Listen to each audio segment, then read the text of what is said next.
বন্ধুরা, welcome our channel Srija and mom. আশা করি আপনারা ভালো আছেন, আমরাও ভালো আছি।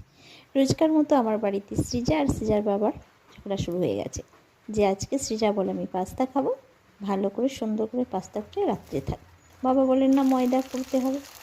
তো আমি এই নিয়ে দুজনের দ্বন্দ্বের মাঝখানে একটা জিনিস ঠিক করেছি। তো প্রথম পাস্তাকে সেদ্ধ করে নিয়ে তাতে আলু, সবজি এবং কাঁচা পেঁয়াজ সব দিয়ে ভেজে দিয়েছি। ওতে একটু ডিম, এটা গোটা ডিম, সেদ্ধ ডিম ছিল, ওটাকেও দিয়েছি এবং ওতে একটু মাংস কিমা দিয়েছি ফ্রাই করে। ব্যাস, এদিকে যদি সিজার ইচ্ছায় পাস্তাও খেতে পারে। তো আমি চাইছিলাম রাত্রে একটু খাবার ভালো করে করার জন্য, তো এটা একটু ময়দা মেখে নিয়েছি, ওর মধ্যে ওইটাই পুর দিয়েছি, দিয়ে ওটাকে জাস্ট গরম জলে একটুখানি ভাপে নিতে হবে কিছুক্ষণ। ফোটানোর পর একটুখানি দেখবেন প্রতিটা জিনিস ওপরে উঠে আসবে ভালো করে সেদ্ধ হয়ে গেলে।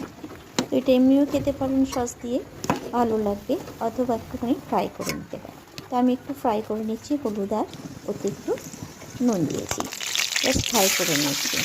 কী নাম জিজ্ঞাসা করলে আমি বলতে পারবো না, আমার রান্নার তো কোনো নাম হয় না। আপনারা নামটা দেবেন। ভালো থাকবেন, টাটা।